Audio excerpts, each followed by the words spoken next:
never been unfaithful. I've never cheated on Simon.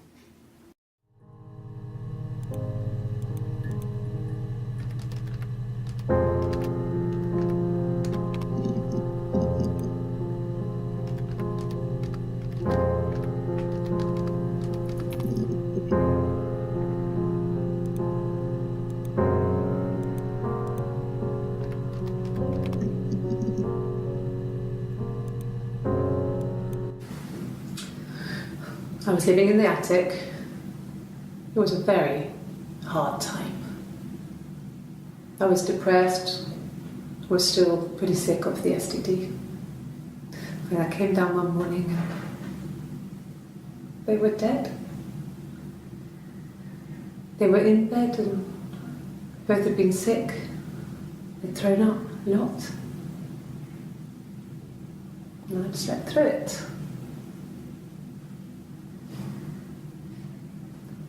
The police said it was the mushrooms they ate. Dad was a mushroom expert. He used to take us picking with him and he taught us how to recognise them. And there's no way he would have picked death caps.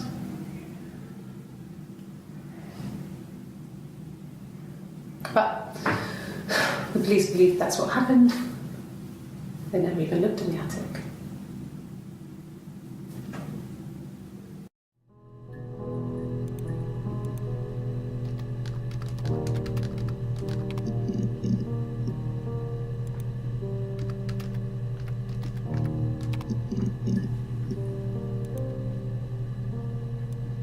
Yes, I inherited it from my parents, so it made sense to move back, me and Simon. Felt like going back to old ways before the pregnancy. Reminded me of being a girl, a dollhouse in the attic, old things. We didn't sleep in my parents' bedroom for a long time. We decorated it as soon as we moved in, but it was another year before we started sleeping there.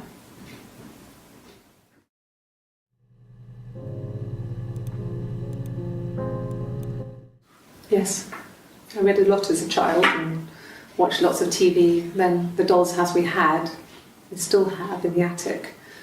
It's kind of a fairy castle. We used to play up there and make up our own stories.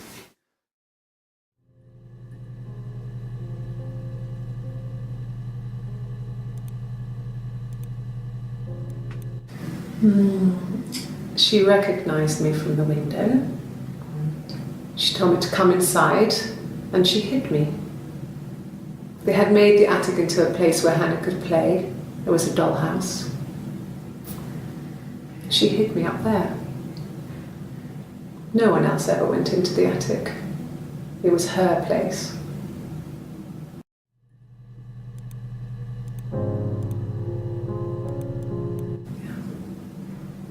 I'm not sure where the dollhouse came from.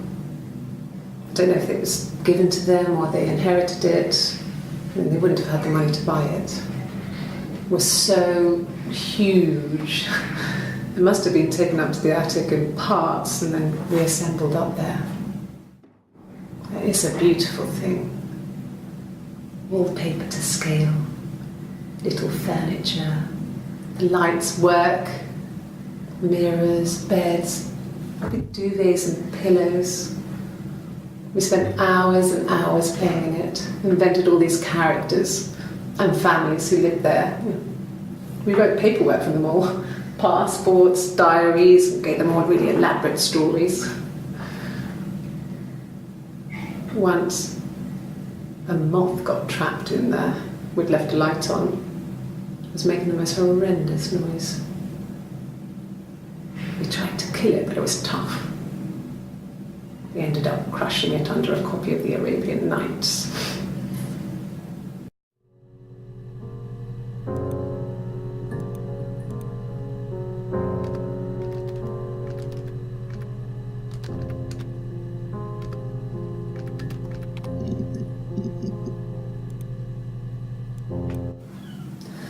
Hannah was so smitten with Simon. She started getting jealous, didn't want to share. Even the first date, we went to see Tom Cruise at the Old Odeon. We both went. kept changing places in the toilet. We only had one best dress, so we had to keep swapping clothes. Must have thought we had terrible bladder problems. The next date, it was my turn. At the end, I let him kiss me, but that was it. We didn't want another card on our hands, and the Ouija board had said to hold back. After that, it was Hannah's turn, and she slept with him. Broke the rules. Deliberately broke the rules. She wanted to be the first to sleep with him. I mean, that's when she got pregnant. From that one time.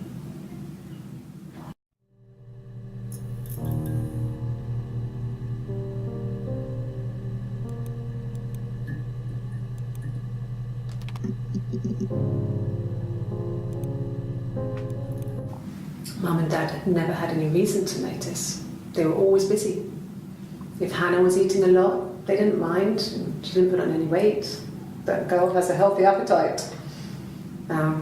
If they heard us talking in the attic, they just thought it was Hannah playing one of her games, and that Eve was our imaginary friend. Once, she was already up and dressed and ready to go to school, and I snuck down for a piss. Mum saw me in my underwear and she went mad. Get dressed this instant! So I ducked into our bedroom, and seconds later, out came Hannah, dressed and ready. Mum was amazed.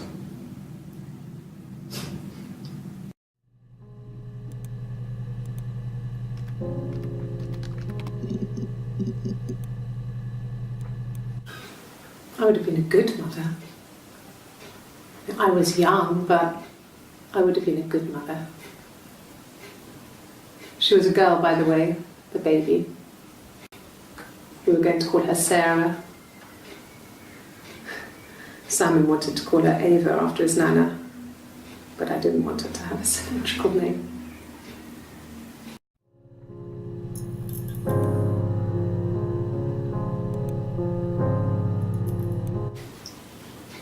Okay, you got me. I'll confess. We were there. It was a dirty weekend. Simon was going to expense it, pretend it was a business trip. I used a made-up name. We stayed at the hotel, had room service, didn't leave the room, had a great view of the river, and you could hear the church bells. Like you said, it was very romantic.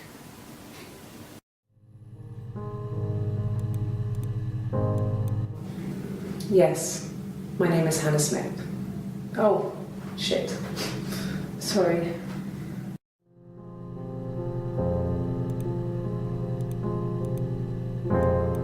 My name is Hannah. Hannah. It's palindrome.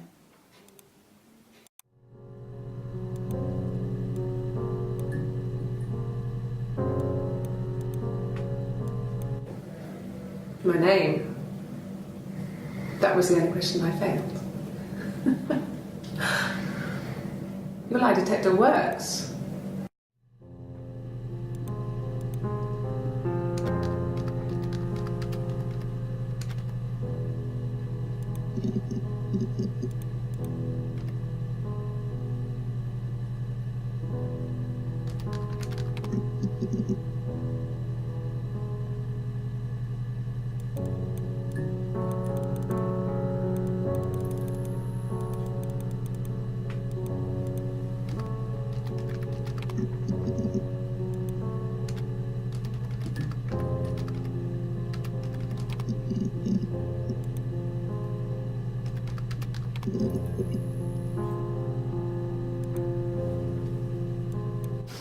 We spent the wedding night in a hotel in Brighton. It would have been too much to do more. We were saving for the baby. It was wonderful to be in a hotel, away from home, just alone together. Since then, we've always tried to get away for our holiday.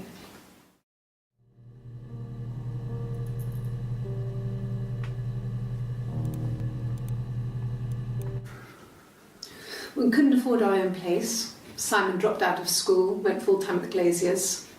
That was Eric's generosity. We moved in with his mum and dad. They had a spare room for us and the baby, if it came. It was a nice change, time to myself, living there for those months, full of hope.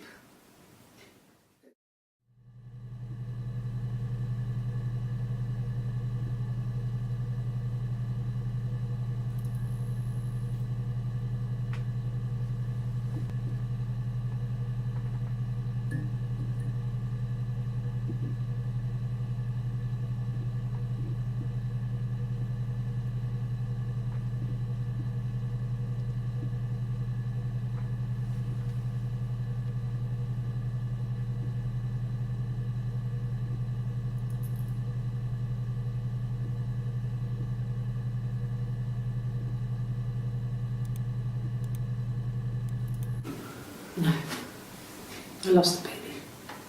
I had a miscarriage at 8 months. We carried on living at Simon's parents until, well, it was only a few months after.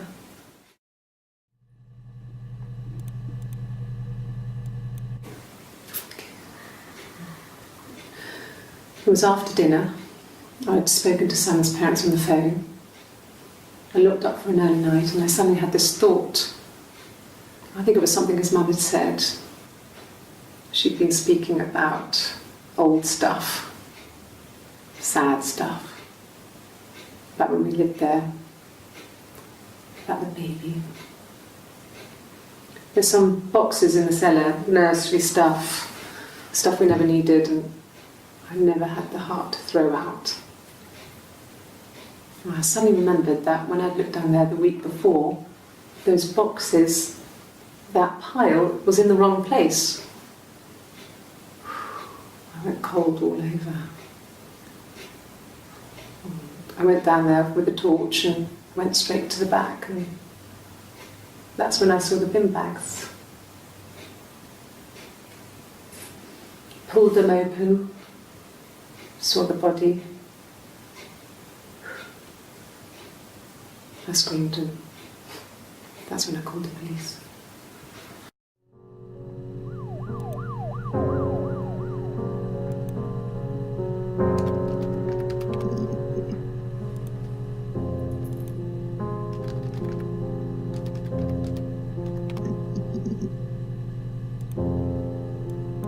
No, not drugs. I mean, he drinks, but never very much. He goes to the pub and has one or two. Sometimes we go together. He drinks wine with food, but no, he doesn't have any kind of drinking problem.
When you suspect someone of murdering their husband.